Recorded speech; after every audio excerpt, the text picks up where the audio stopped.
रुको मैं कर रहा हूँ 1 मिनट क्या है आप तो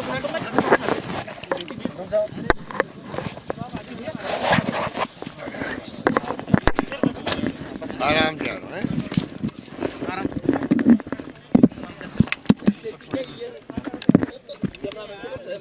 प्रभु जी भाई पीछे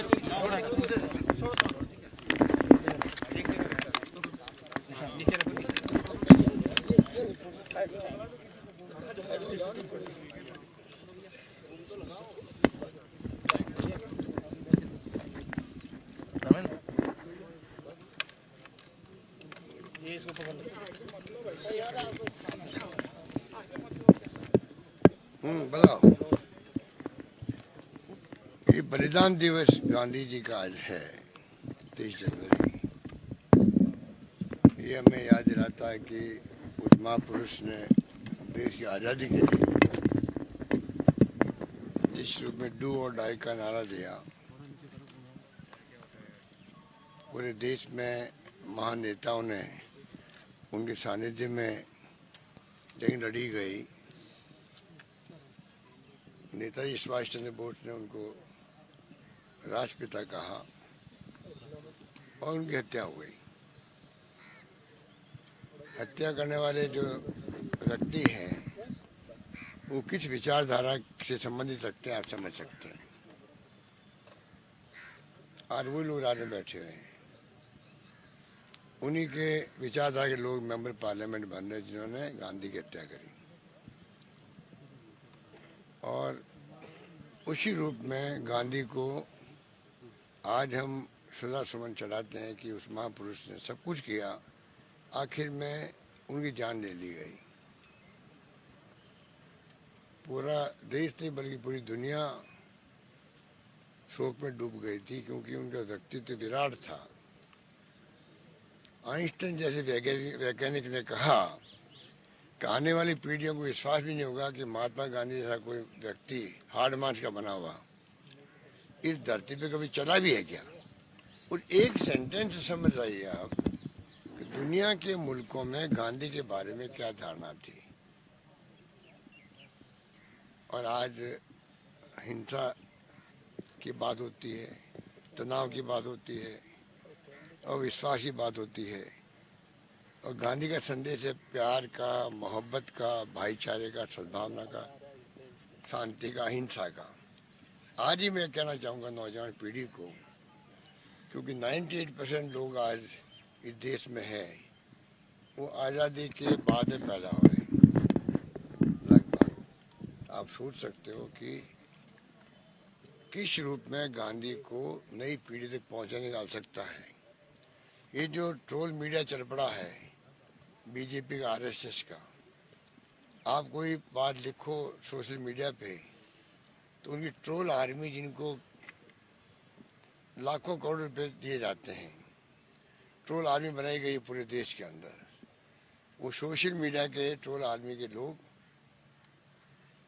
आक्रमण करने के लिए टूट पड़ते हैं। जो ये लोकतंत्र में है, लोकतंत्र में तो असहमति को भी, आलोचना को भी स्वागत किया जाता है।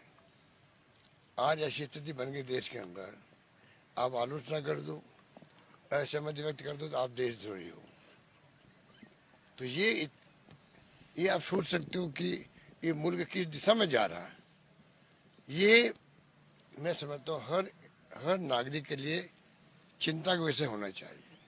सर, पेगासस का मुद्दा बड़ा मुद्दा सामने आ रहा है। मुद्दे तो कई सामने आ रहे एक के बाद एक, पर दुर्भाग्य से आप देख रहे हो कि सुप्रीम कोर्ट तक भी जिस रूप में प्रायोरिटी में सुनवाई करनी चाहिए उसको वो नहीं कर पा रहा है। किसको दोष दें? जो जुडिशरी है, सुप्रीम जुडिशरी, और देश में पेगासस को लेकर के इतना बड़ा इश्यू बना, पार्लियामेंट नहीं चली हो। राष्ट्रपति निक्सन का तो इस्तीफा हो गया था अमेरिका के अंदर जासूसी कांड के अंदर। आज देश के अंदर कुछ भी आरोप लगा दो, पूरा मीडिया जो है दुर्भाग्य से दबाव में, मजबूरी में कुछ समझ लीजिए, क्योंकि सीबीआई, इनकम टैक्स, ईडी उनके पीछे पड़ी हुई सबके ही। असहमति रखने वाले लोग टारगेट बनाए हुए हैं। जहाँ चुनाव आता जी इस प्रदेश में, वहाँ सीधा कूद पड़ा ईडी वाले आ जाते हैं, इनकम टैक्स पहुंच जाती है, सीबीआई पहुंच जाती है। इस माहौल में देश में लोकतंत्र चल रहा है। इसलिए मैं बार बार कहता हूँ कि लोकतंत्र को भी खतरा है और संविधान को भी खतरा है। पेगासस का मामला कोई मामूली मामला है। सरकार को खुद को आगे आकर स्पष्टीकरण करना चाहिए था। वो भी जो एफिडेविट दे रही है सुप्रीम कोर्ट में, उनके कई मायने निकलते हैं। अगर आप पाक साफ हो, प्रधानमंत्री को खुद को, देश को संबोधित करना चाहिए, एड्रेस करना चाहिए राष्ट्र को कि भाई ये जो कन्फ्यूजन पैदा हो रहा है ये गलत है।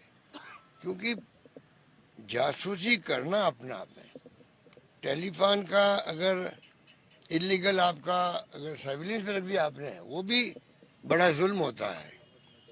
तो आप सोच सकते हो कि इसमें क्या हो रहा है। अब जाके वो न्यूयॉर्क टाइम्स ने कोई बात कही तो किसी और वापिस बना है देश के अंदर। तो मेरा मानना है कि नई पीढ़ी के लिए मैं बार बार कहना चाहूँगा, क्योंकि उसी पे विश्वास है, मुझे भरोसा है कि बाकी लोग तो समझते भी है, अनुभव रखते हैं, सोच लेंगे, समझ जाएंगे। नई पीढ़ी को बड़े रूप में, ऑर्गेनाइज वे में, जो मैंने कहा कि ट्रोल आर्मी बना रखी है, उसके माध्यम से गुमराह कर रहे हैं। और मीडिया पूरा दबाव के अंदर है। इसलिए गोदी मीडिया अगर कहा गया है तो वो ठीक कहा गया है। वो बड़ा मुद्दा होना ही चाहिए, क्योंकि अगर पेपर लीक होता है, क्योंकि जिस तरह गैंग बन चुकी है हर राज्य के अंदर, बिहार में अलग गैंग, यूपी में अलग गैंग, मध्य प्रदेश में व्यापम था, आप देख रहे हो पूरे देश को हिला के रख दिया। कई राज्यों में गैंग बन चुकी है। और वो अलग बात है गैंगें क्यों बन रही है। वही देश में हालात जो है बेरोजगारी का है, नौकरी के लिए तरस रहे लोग, और इसमें फिर करप्शन हो रहा है बहुत भयंकर। पर राजस्थान की सरकार ने जिस प्रकार से भनक लगते ही जो एक्शन लिया, एसओजी को जिम्मेवारी सौंपी, उस एसओजी ने, मैं समझता हूँ कि बहुत कम समय के अंदर वो कर दिखाया जिसके किसी को उम्मीद नहीं थी। तो ये तो एक एसओजी के काम को अप्रिशिएट करना चाहिए। कल गुलाब चंद कटारिया जी जो विपक्षी नेता है, उन्होंने भी एसओजी की जांच को वेलकम किया है। तो मैं समझता हूँ कि थोड़ा इंतजार करें, क्योंकि हमने भी एक्शन किए हैं, चाहे वो क्रिमिनल नेग्लिजेंसी थी, आपराधिक लापरवाही भी बड़ा जुल्म होता है।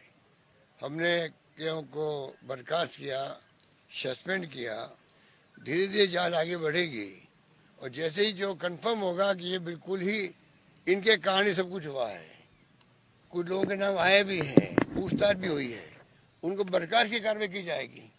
तो सरकार की तरफ से हाईकोर्ट जज को लेके कमेटी बनाई गई है, भविष्य में ऐसी नौबत नहीं आए, ये हमारी सोच होनी चाहिए।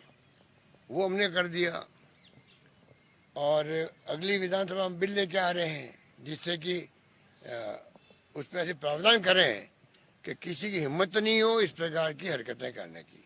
तो सरकार इसको बहुत सीरियस ले रही है, क्योंकि जहाँ 25 लाख बच्चों का भविष्य दांव पे लगा हो, तो आप सोच सकते हो कि 25 लाख बच्चों में से 15-16 लाख बच्चे जो थे, लेवल 1 भी लेवल 2 भी एग्जाम दिए, उनमें क्या बीतती होगी उनके ऊपर।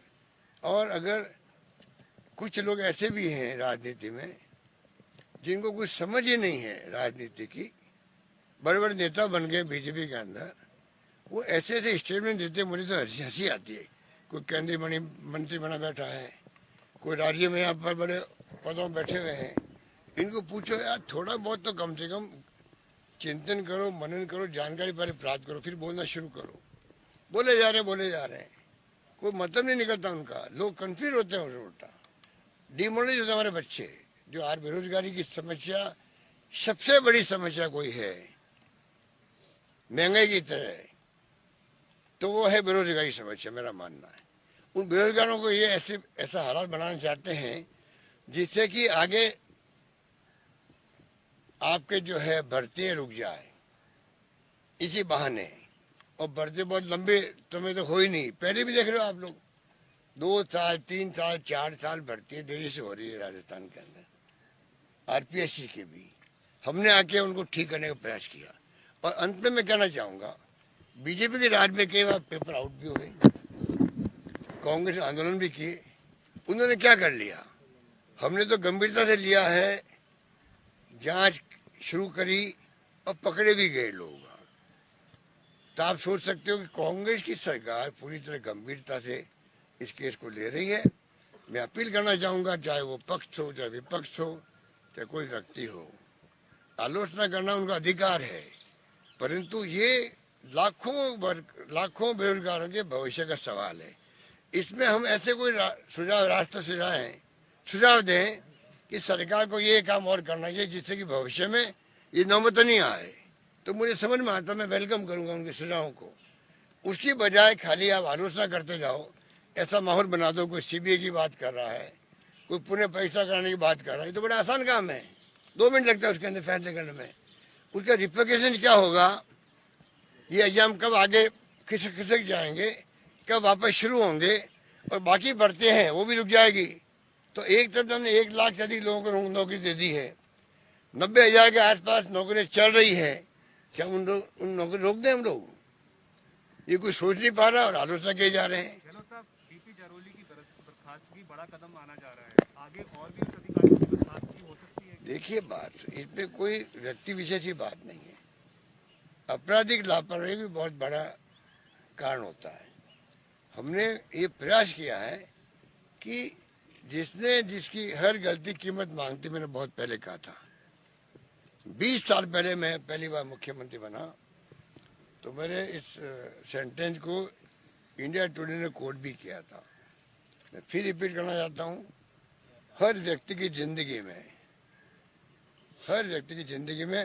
हर गलती कीमत मांगती है, हर क्षेत्र में, और इसलिए जिसने गलती की उसको कीमत चुकानी पड़ेगी।